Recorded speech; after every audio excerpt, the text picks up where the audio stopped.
Alam mo ang mga atake na diretsahang iniinsulto si PRRD, okey lang yun, eh.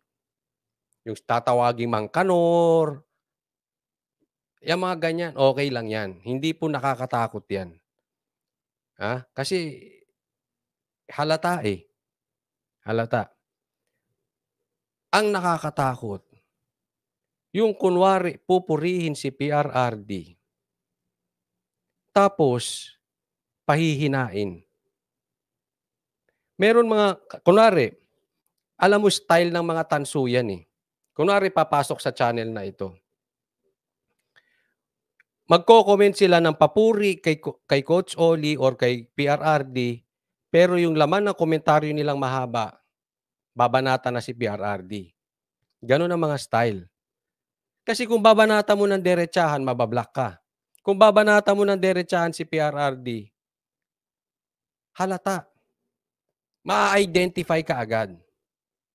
So, ang style na lumalabas ngayon ay kunwari para sa bayan sila, pero directly or indirectly binabanatan si PRRD or pinahihina or pinapatanda. Gano'n po ang gawain ngayon. 'Di ba? Hindi naman nila kasi isipin mo, tanso ka na, sasabihin mo nabudol ka. Dati tinatawag mo Mangkanor si PRRD. Dati pinagmumura mo si PRRD. Tapos sasabihin mo nagbago ka na. Inamin mong nabudol ka ngayon. Pagdating mo dito, siyempre alangan namang banata mo diretso si PRRD. Pero in short, may galit ka pa rin. Galit ka pa rin kay PRRD. Hindi mo pa rin tanggap. So hindi mo dediretsahan kasi mawawalan ka, eh. Walang ma-identify ka, galit ka kay PRRD. So galit ka na kay Marcos, galit ka pa kay PRRD, saan ka damputin? Tonong dilawan ka na, mahahalata masyado. Hmm. Naiintindihan po niyo? So hindi nila ilalantaran 'yan, patatandain si PRRD. Kasi alam niyo yung statement ni PRRD kahapon, marami pong nasaktan, marami. Kasi ang script nila may video. Tapos pumutok sa pagmumukha nila ngayon, sinabi ni PRRD, walang video. Eto po, ang kinakausap ko po dito, I'm addressing the real DDS. Okey lang po kung loyalista ka. Meron kang sariling plataporma, meron kang sariling agenda, uunawain kita, 'no?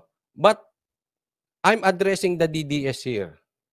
Wag na tayong papabudol ulit, ha? Kasi kung ikaw ay dilawan, okey lang. Alam ko galit ka kay Duterte. Kung ikaw loyalista na kunwari nagbago ka na or talagang nagbago ka na, I'm sure galit ka pa rin kay PRRD. So, I'm not talking to you guys. So kung kung nasasaktan ka sa sinasabi ko at hindi ka naman DDS, hindi para sa'yo ito. Pero kung ikaw ay DDS, pakinggan niyong mabuti.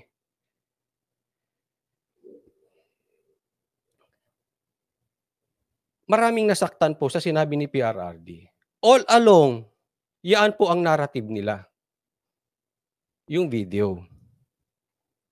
So siyempre, nasaktan ng pride nila, magkakaroon ng,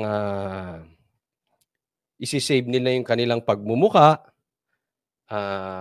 damage control sila ngayon. So anong palalabasin nila?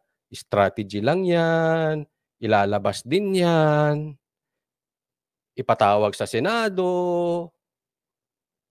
'wag na tumakbo si PRRD, 'no? Natakot si PRRD, humihina si PRRD, hindi na makalakad si PRRD, pagpahingahin na natin si PRRD. Ang dami na.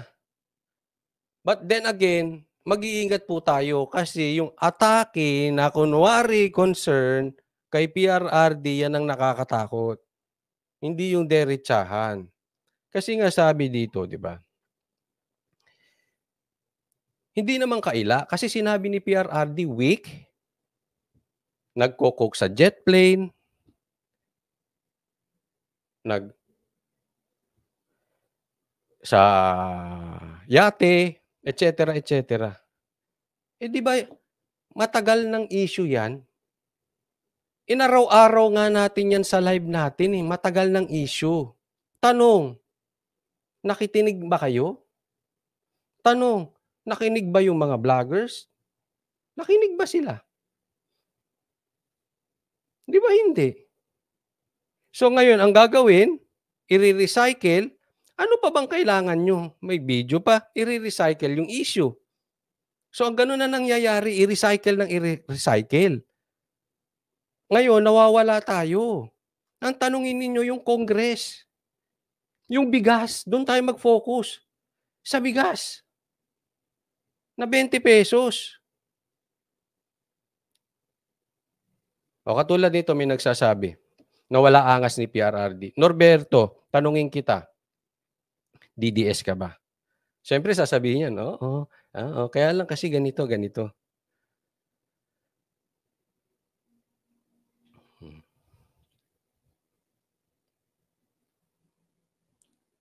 Marami pong nasaktan. Hindi nila aaminin yun. Siyempre ma-pride, kunwari atapang-atao sila, eh. Oh, 'di ba? Kaya ako sinasabi ko sa inyo,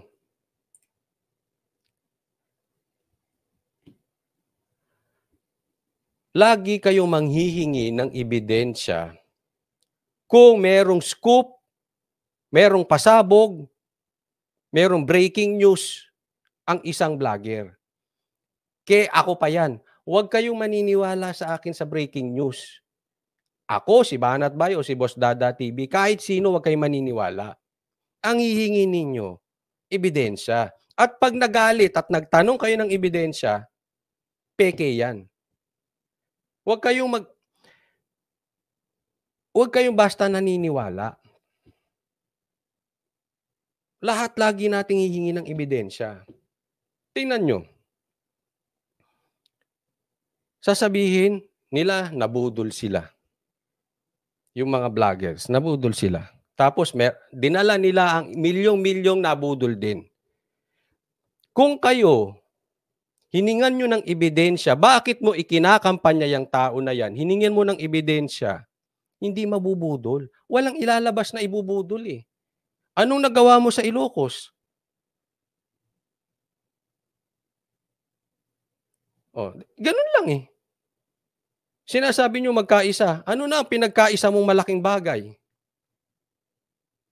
Di ba? Kung hiningan nyo yung mga yun ng ebidensya 2022, wala sana tayong problema ngayon. Di ba? Wala tayong problema ngayon. Ang naging ugat po kasi natin, tayo mga Pilipino, mahilig tayo sa popcorn content. Yung tsismisan, binibili. Hindi ko sinasabing hindi totoo. But ang punto ko rito, huwag nating gayahin yung isang sekretary na sasabihin, may video, may video, may video, may video, may video, may video. Hanggang ngayon, wala pang nilalabas na video laban kay Tebes. Ginatasan na yung press con para personal agenda, hindi natin alam. Hanggang ngayon, wala pa.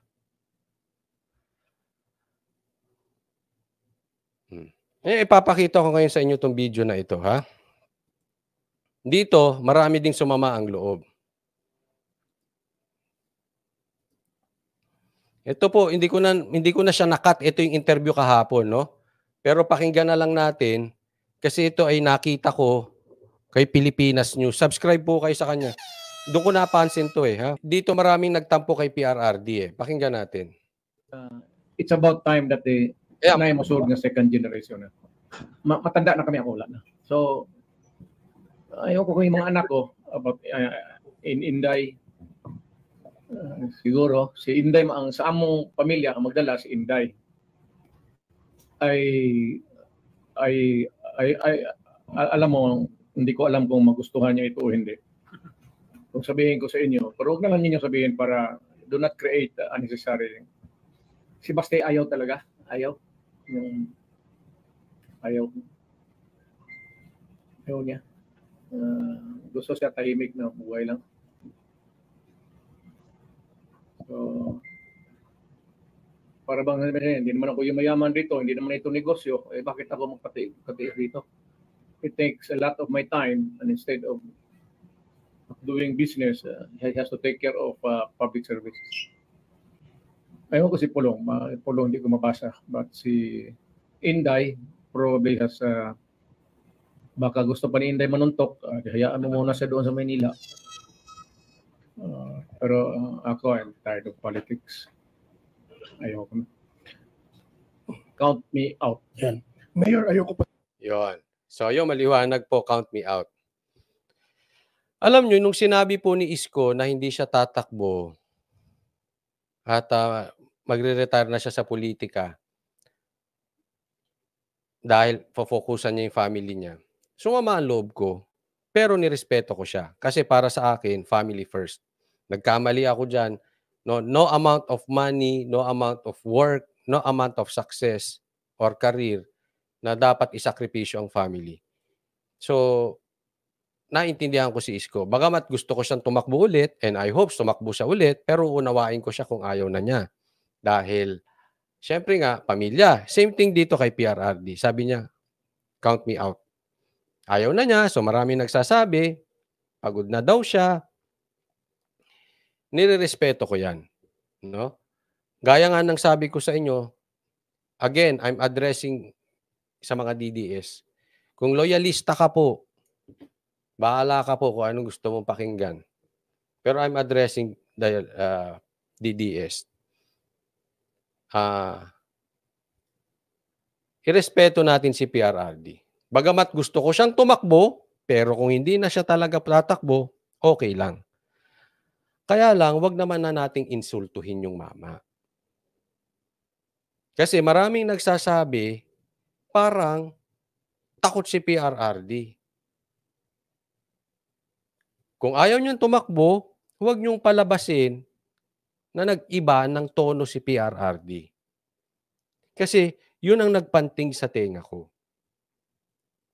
Wala akong pakialam sa vlog niyo, kanya-kanya tayo ng vlogs. Pero yung pahihinain niyo si PRRD at aatakihin niyo si PRRD, kailangan na naming makialam. Kasi kung ang tono niyo ay nagbago ng tono si PRRD, aba, kayo pala ang magaling. Di ba? Huwag naman sana ganyan ng DDS. Okay lang yan. Maiintindihan ko yan sa Dilawan. Hanggang ngayon, minumura si PRRD. Natakot, ganyan-ganyan. Okay lang, naiintindihan ko eh. Dilawan sila eh. Loyalista, galit pa rin kay PRRD yan. Maniwala kayo. Kahit nasabi, I'm talking about the real loyalista, hindi yung DDS na nahati. Yung totoong loyalista na minumura si PRRD dati, hanggang ngayon minumura pa rin niya si PRRD. Hindi lang ipahalata sa inyo. Dahil meron silang agenda. So okay lang yan, intindihin natin sila. Pero tayo mga DDS, let's stand sa tabi ni PRRD. Huwag na nating Alan, kanina ko pa po naririnig yung sinasabi mong pabago-bago lang sila, nakakasawa na. Narinig ko na, wag mo nang paulit-ulitin kasi nagmumukha kang papansin. Ha? Pasensya na po, Alan. Ha? Nabasa na po yan ng marami. Okay na. I'm addressing the DDS. Hindi ka po DDS, so hindi mo kailangan makinig. I'm addressing the DDS. Huwag niyong pagbintangan si PRRD na parang lumamya, parang nag-iba ng tono.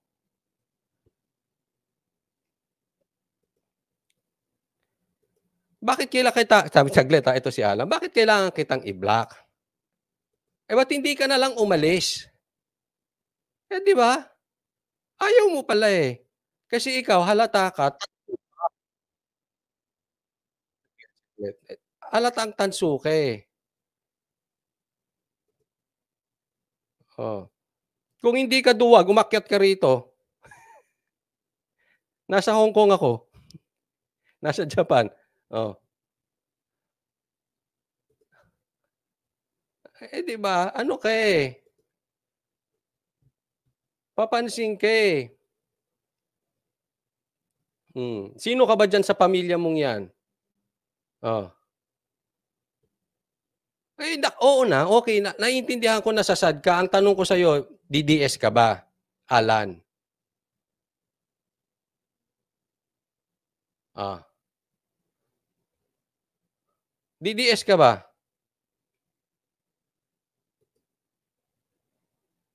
Tignan mo, hindi ka makasagot.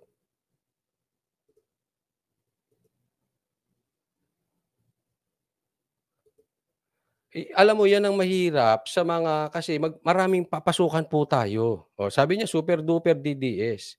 Oo, pero 'wag nating tingnan ng ganyan si PRRD. Mag-iingat po tayo, ha. The likes of Alan, nitong nasa Facebook, na kunwari siya ay DDS, papasukan tayo ng ganyan. Pero ano, iinsultuhin si PRRD. Indirectly, 'yan po ang nakakatakot.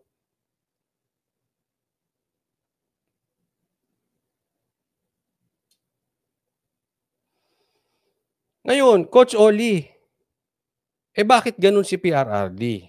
Bakit gano'n ang kanyang sinabi? Baka naman talaga walang video. At kung may video, sabi niyo nga, may timing diyan. Oh, so kung may timing diyan, 'wag niyong gatasan yung content araw-araw.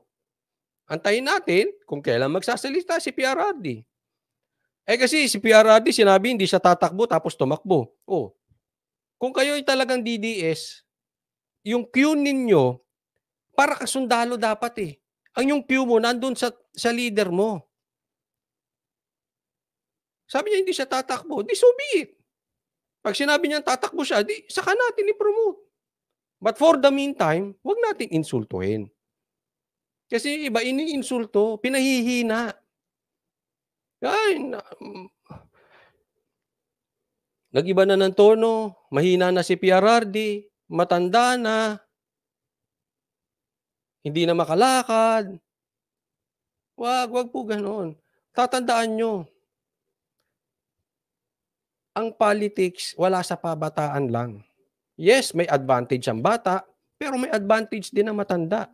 Pansin niyo, nagsalita siya kagabi, ang hina pa ng boses, yanig. Oh, yanig. Nayanig lalo na yung mga loyalista, yanig.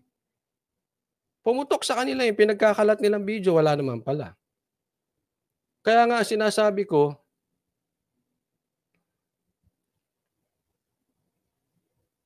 ang ina-address natin dito yung mga DDS. Makinig tayo, antayin natin yung diskarte. Tanong, ulitin ko yung tanong kasi ito parang hindi maliwanag sa ibang DDS or yung mga nagpapanggap na DDS. Binudol na ba kayo ni PRRD? Siyempre kung dilaw ka, alam ko iba sagot mo. Pero kung sinasabi mong DDS ka, binudol ka na ba ni PRRD? Nagsalita siya before the election. Tanong, nakinig ka ba? Kung hindi ka nakinig, yan na. Kung nakinig ka, kita mo, may ebidensya naman tayo eh. Kung nakikinig tayo kay PRRD, hindi sana nangyayari. We have all the receipt. Ang dami nating resibo kay PRRD. Huwag niyong babuyin yung mama na mahina na, matanda na, hindi na kaya. Kasi pinanood ko yung mga matitindi itong mga pati sila Mike Abe, binira ng binara. Sabi naman ni Nurse, tactic lang yan ni Tatay Digong na hindi tatakbo sa 2025. Pwede. Hindi ko sinasabing totoo 'tong sinasabi ni Nurse Jen, pero posible. Kasi ginawa niya na yan before eh. Sasabihin, hindi, kasi nung ginawa niya before, malakas siya. Ngayon mahina na siya. So pinahihina natin si PRRD? Ganun ba ibig sabihin natin?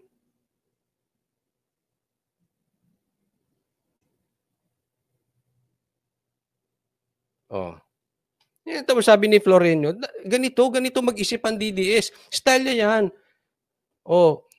Huwag niyo pong bastusin, antayin po natin ang next move, malayo pang eleksyon. Antayin natin, gano'n. Antayin natin si PRRD. Yes, naiintindihan ko kayo, sumama ang loob niyo. Kahit ako naman 'di ba? Gusto ko siyang tumakbo. Kasi kung ako bilang Pilipino ang tatanungin, gusto ko talagang tumakbo si PRRD. We need someone like him. Pero kung ako ay kamag-anak ni PRRD or tatay ko si PRRD, sasabihin ko, "Wag ka nang tumakbo." Kasi mas concern ako kay PRRD. Wag, bonding na lang tayo. Matanda ka na 'di ba? May apo ka na sa'kin, 'di ba? Intindihin mo muna yung family mo. Bonding na lang kayo ng mga apo mo sa'kin. Pero iba magkakaiba. But for the meantime, huwag natin pahinain si PRRD. Huwag niyo sasabihin natakot or indirectly sinasabi niyo natakot. Kasi parang gano'n ang lumalabas sa media Hindi dinediretso pero parang natakot si PRRD kasi siyempre andiyan na yung ICC. Ganyan lumalabas lalo na sa mga loyalista. Natakot.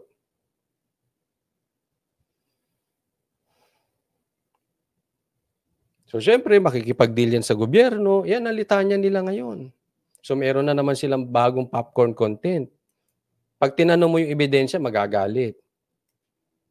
Asan ang ebidensya nyo na natakot si PRRD? Tanungin nyo silang ganon. Magagalit yun.